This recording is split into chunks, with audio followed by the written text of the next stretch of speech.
आपका स्वागत है हमारे YouTube चैनल स्माइल विद एजुकाम। देखिए बच्चों, हमने आपको लिंकिंग वर्ब और सब्जेक्ट के बारे में समझा दिया था। वैसे मुझे कायदे से सेंटेंस शुरू करना चाहिए, लेकिन मैं शुरू कर रहा हूँ टेंस ही शुरू कर रहा हूँ बेटा। मैं टेंस ही शुरू कर रहा हूँ। उसका रीज़न है, लेकिन इसका लॉजिक थोड़ा अलग रहेगा।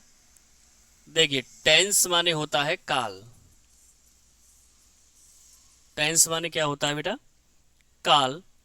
इसे समय भी कहते हैं, लेकिन एक डिफरेंस है कि टाइम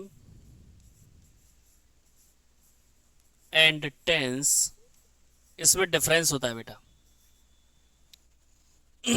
टाइम 24 आवर्स में हम पॉइंट कर सकते हैं, लेकिन टेंस नहीं कर सकते। तो टेंस से टाइम बनता है ये कह सकते हैं हम, लेकिन टाइम से टेंस को नहीं। ठीक है ना बेटा जी?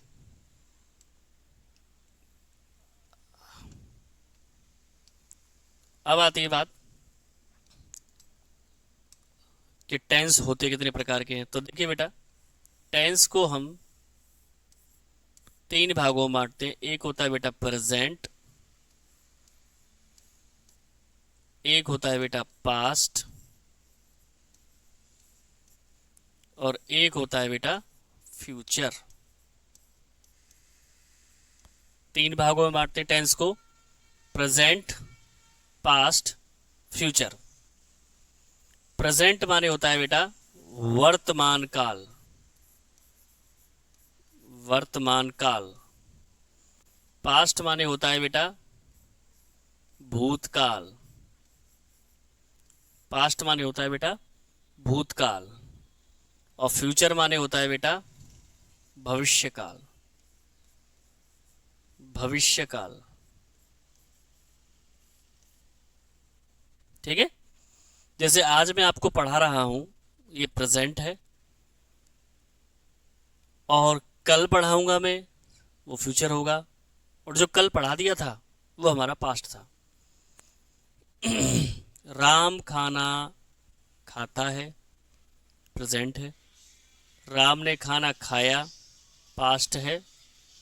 और राम खाना खाएगा, फ्यूचर है। तो इस तरीके से हमारे टेंस तीन प्रकार के होते हैं: प्रेजेंट, पास्ट एंड फ्यूचर। मैंने पीछे भी बताया था लिंकिंग वर्ब में, उसको मैं दोबारा एक चीज बता देता हूं। मेरा जो पैटर्न है पढ़ाने का वो अलग रहेगा, लॉजिकली हम समझेंगे। प्रेजेंट की पहचान के लिए है शब्द दिया है। इस तरीके से अगर बच्चों ने याद रखा, पास्ट के लिए था है, और फ्यूचर के लिए गा या होगा। अब आप सोचेंगे सर दो क्यों लिखा है?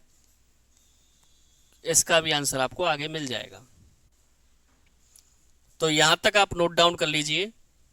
टेंस, प्रेजेंट, पास्ट, फ्यूचर, वर्तमान काल, भूतकाल, भविष्यकाल, है, था, होगा, ये इनकी आइडेंटिटी है।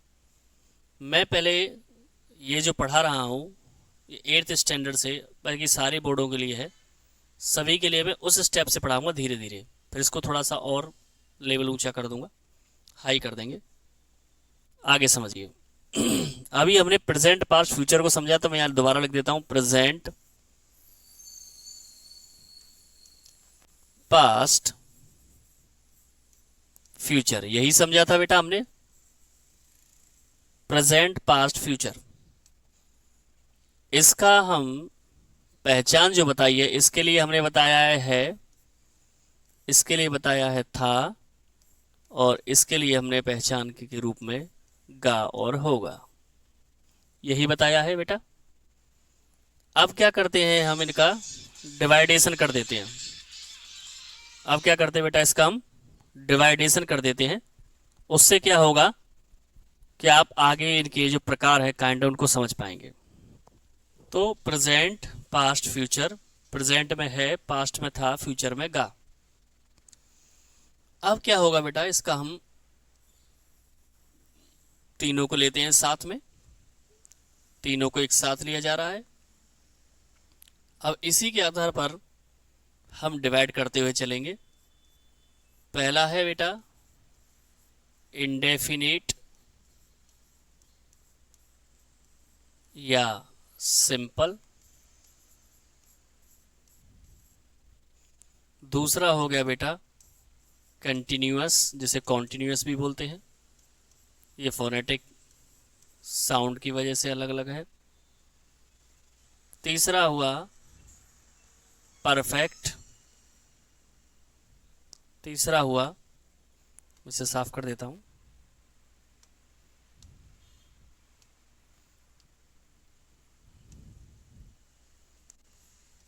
परफेक्ट। एंड फोर्थ वन हुआ परफेक्ट कॉन्टिन्यूअस।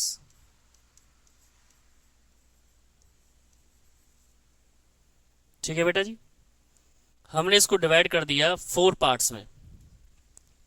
किस में डिवाइड कर दिया बेटा? 4 पार्ट्स में। एक हो गया हमारा इंडेफिनिट या सिंपल, दूसरा हो गया बेटा कंटिन्यूअस, ठीक है ना, तीसरा हो गया बेटा परफेक्ट, और चौथा हो गया बेटा परफेक्ट कंटिन्यूअस। देख लीजिए, नोट डाउन करने में कोई दिक्कत नहीं है। प्रेजेंट की पहचान के लिए है सब दिया है, पास्ट के लिए था, फ्यूचर के लिए गा और होगा। इनका डिवाइडेशन 4 पार्ट्स में किया। अब यहां से हम एक चीज बताना चाहेंगे। जैसा कि स्कूल में या क्लासेस में बच्चों को बताया जाता है कि जिन वाक्यों के अंत में ता है, ती है, ते है आता है, वो हमारे क्या होते हैं? टेंस होते हैं। जिन वाक्यों के अंत में ता है, ती है, ते है ऐसे बोला जाता है ना, ऐसे आपको नहीं बोलना है। हम यहाँ पर किसी और चीज से समझेंगे, ऐसे नहीं होता, ये गलत पहचान है। पहचान ये रहेगी, जैसे मैंने लिखा मुख्य क्रिया, इस शब्द को ध्यान रखिए, मेन वर्ब, क्योंकि मैंने आपको वर्ब, जब आपको लिंकिंग वर्ब समझाया था और मेन वर्ब समझाया था तब आपको बताया था। तो मुख्य क्रिया प्लस ता, इसका बनाएंगे हम मुख्य क्रिया प्लस रहा, और इसका आइडेंटिटी में रखेंगे मुख्य क्रिया प्लस चुका। इसकी एक और मुख्य क्रिया होती है एवं, एवं ना लिख करके या लिख देते हैं,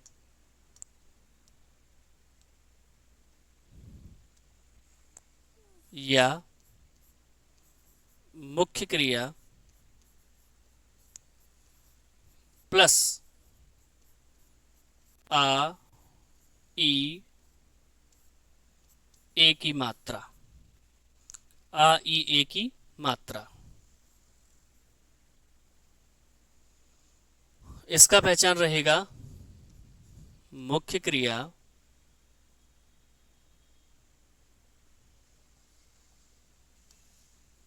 मुख्य क्रिया प्लस रहा एवं समय प्लस से। देख लीजिए पहचान को ढंग से, मुख्य क्रिया प्लस था, मुख्य क्रिया प्लस रहा, मुख्य क्रिया प्लस चुका या मुख्य क्रिया प्लस आ ई ए की मात्रा, मुख्य क्रिया प्लस रहा एवं समय प्लस से। अब रहा शब्द से क्या मतलब है? पीछे हमने डॉट डॉट लगाया, सबके पीछे डॉट डॉट लगा देते हैं। इससे क्या होगा सुनिए, पहले हम समझते हैं इस चीज को। ये जो प्रेजेंट है, इस प्रेजेंट को हम चारों के साथ जोड़कर नाम बनाएं, या पास्ट को चारों के साथ जोड़कर नाम दिया जाए, या फ्यूचर का जोड़कर के साथ नाम दिया जाए, तो ऊपर है 3 और नीचे हैं हमारे 4। तो अगर मल्टीप्लाई करें तो टोटल टेंस कितने होते हैं बेटा? 12। टोटल टेंस कितना हुआ बेटा हमारा? 12 हुआ। तो टोटल टेंस कितने होते हैं? 12, जिसमें से टेंस को 3 भागों में डिवाइड किया गया, प्रेजेंट, पास्ट, फ्यूचर। उसके बाद नीचे हमने 4 भागों में डिवाइड कर दिया, इंडेफिनिट या सिंपल, कंटिन्यूअस, परफेक्ट और परफेक्ट कंटिन्यूअस। सबको अगर हम नामों के साथ जोड़ते हुए चलेंगे तो बनेगा जैसे present indefinite, present continuous, present perfect और प्रेजेंट परफेक्ट कंटिन्यूअस। ऐसे ही past indefinite, past continuous, past perfect continuous. इसी प्रकार से future indefinite, future continuous, future perfect continuous. तो इस प्रकार से आपके 12 टेंस हो गए। ठीक है ना। तो ये चीज आपकी होती है।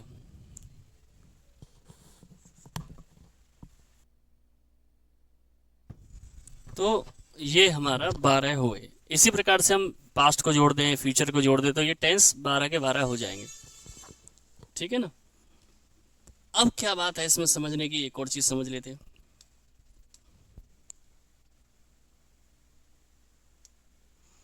वो ये है कि मैं इसको इरेज कर देता हूं थोड़ा सा।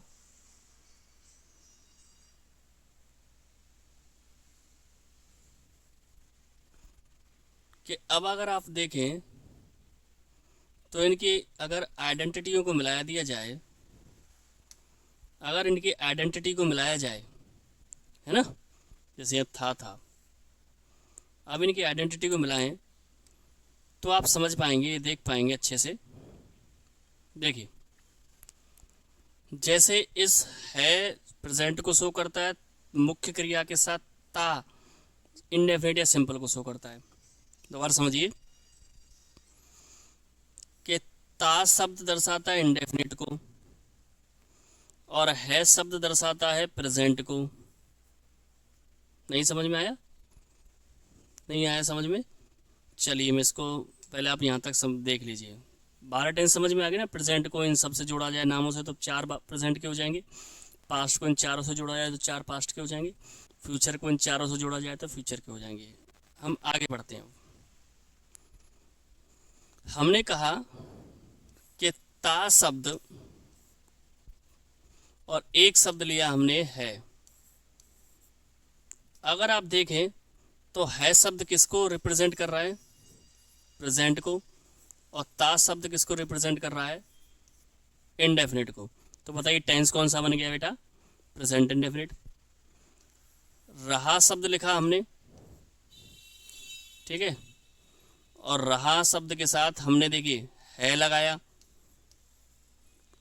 तो या था लगाया या होगा लगाया, तो इस आधार पर देखेंगे तो टेंस बनते चले जाएंगे। रहा शब्द किसको दर्शाता है? कंटिन्यूअस को। अब ये तो कंटिन्यूअस है रहा शब्द, लेकिन जैसे ही है लग गया प्रेजेंट कंटिन्यूअस, था लग गया पास्ट कंटिन्यूअस, होगा लग गया फ्यूचर कंटिन्यूअस, क्योंकि फ्यूचर को होगा दर्शाता है। तो इस आधार पे आप उनकी पहचान सीखिए और समझिए। चुका, बेटा चुका शब्द किसकी पहचान है? परफेक्ट की। ठीक है सर जी। अब इसके पीछे है लगा दिया जाए तो कौन सा बन जाएगा? अभी बताया था प्रेजेंट, तो परफेक्ट प्रेजेंट यानी प्रेजेंट परफेक्ट। अगर मैं इसके पीछे था लगा दूं तो कौन सा बन जाएगा? Past perfect. अगर मैं इसके पीछे होगा लगा दूं तो कौन सा बन जाएगा? Future perfect. तो इस आधार पर आप अपने टेंसों की आसानी से पहचान कर सकते हैं। अब मैं कुछ एग्जाम्पल लिखता हूं। सम एग्जाम्पल्स, इनमें आपको केवल टेंस पहचानना है। जैसे पहला लिखा मैंने, राम जाता है। दूसरा लिखा, वह पढ़ रहा है। तीसरा लिखा, नेहा जयपुर गई है। चौथा लिखा, सोहन 2 घंटे से पढ़ रहा है। 4 टेंस लिखे मैंने आपके लिए, इसमें केवल आपको आइडेंटिटी करनी है, पहचान। मैं उन सभी बच्चों के लिए काम आएंगे जो छोटी क्लास में ही पढ़ते हैं। ऐसा नहीं है मैं बड़े के स्तर से पढ़ा रहा हूँ, बड़े के स्तर से तो अब तक फिनिश हो गया होता। पहले तो ये देखिए सबके पीछे है लगा हुआ है, सबके पीछे है, तो इसका मतलब सभी के आगे हम कर सकते हैं प्रेजेंट प्रेजेंट प्रेजेंट प्रेजेंट, पहली बात। दूसरी बात देखिए मेन वर्ब सब में जाना, पढ़ना, गई, पढ़ना, ठीक है ना। तीसरी बात समझने की ता। अब ता शब्द किसको दर्शाता है? इंडेफिनिट को, तो नाम बन गया प्रेजेंट इंडेफिनिट। रहा प्रेजेंट कंटिन्यूअस। गई यानी आ ई ए की मात्रा प्रेजेंट परफेक्ट। रहा है या रहा शब्द इसमें भी है तो कंटिन्यूअस। लेकिन समस्या ये इसमें टाइम भी दिया गया है तो बन गया प्रेजेंट परफेक्ट कंटिन्यूअस। दोनों में क्या डिफरेंस है? दोनों में क्या डिफरेंस है? इस 2 नंबर वाले और 4 नंबर वाले में किस चीज का डिफरेंस है? केवल टाइम का। 2 नंबर वाले और 4 नंबर वाले में टाइम का डिफरेंस है। तो केवल रहा शब्द से हम ये नहीं कह सकते, यानी अगर रहा शब्द आ जाए तो कंटिन्यूअस तो है, लेकिन अगर टाइम दे दिया जाए तो कौन सा हो जाएगा? Perfect continuous. समझ में आया? अगर बेटा मैं इन्हीं एग्जांपल्स के पीछे था लगा दूं कि वह खेल रहा था, वह खेल रहा था, पहचान ही सिखाएंगे आज हम। वह खेल रहा था, तो पहले रहा शब्द पर फोकस करिए। रहा शब्द पर फोकस करने पर आपको पता चला कौन सा है कंटिन्यूअस, और था शब्द पर फोकस करने से पता चलेगा ये कौन सा है? पास्ट। तो नाम बन गया पास्ट कंटिन्यूअस। ठीक है ना। अगर मैंने कहा सोहन गया था, इसमें किसकी मात्रा आ रही है? आ की। इसमें क्या आ रहा है? था, है ना। तो ये बन गया हमारा था की वजह से पास्ट, और ये हो गया हमारा पास्ट परफेक्ट। तो आप पहले यहां तक आइडेंटिटी समझिए। केवल जब आपको आइडेंटिटी समझ में आ जाए तब हम अगले, वैसे मैं कोशिश करूंगा कि इंडेफिनिट को मैं अलग से बताऊं, उसके बाद हम आगे ट्रांसलेशन करना शुरू करेंगे। तो मैं एक दिन में आपको एक एक टेंस नहीं तो 2-2 टेंस, 3 टेंस तो कम से कम कराऊंगा। मैं आपको एक दिन में 3 टेंस कराऊंगा। एक वीडियो में 3 टेंस होंगे जिसमें एग्जाम्पल होंगे, सॉल्यूशन होगा। ध्यान से समझिएगा, टेंसों का बहुत बड़ा परेशानी रहती है बच्चों के सामने। तो अब मैंने आपको जो जो रिपीट किया है उसको दोबारा से, जो जो लिखा है सॉरी, उसे रिपीट कर देता हूँ। टेंस काल 3 होते हैं, प्रेजेंट पास्ट फ्यूचर। सबका मैंने अर्थ लिख दिया है, आप इसे नोट डाउन भी कर सकते हैं। नेक्स्ट बताया था मैंने कि प्रेजेंट पास्ट फ्यूचर को भी 4 भागों में डिवाइड किया था। एक था बेटा इंडेफिनिट सिंपल, मैं इसको जूम कर देता हूँ। एक कंटिन्यूअस, परफेक्ट और परफेक्ट कंटिन्यूअस। मुख्य क्रिया के बिना कोई टेंस नहीं है, मुख्य क्रिया के साथ ता, मुख्य क्रिया के साथ रहा। अब ये मत सोचिएगा कि इंडेफिनिट में और भी पहचान होती है, वो मैं अलग से बताऊंगा। चुका और आइए की मात्रा और है। साथ में था हमारा परफेक्ट कंटिन्यूअस में कि मुख्य क्रिया प्लस रहा एवं समय प्लस से। उसके बाद मैंने आपको इनकी आइडेंटिटी करना सिखाया, जोड़ना सिखाया, और आशा करता हूँ यहाँ तक आपको पूरा वीडियो समझ में आया होगा। और इसी आशा के साथ कि आप हमारे चैनल से जुड़े रहेंगे, लाइक करेंगे, शेयर करेंगे, सब्सक्राइब करेंगे। Stay healthy and stay fit. जय श्री श्याम।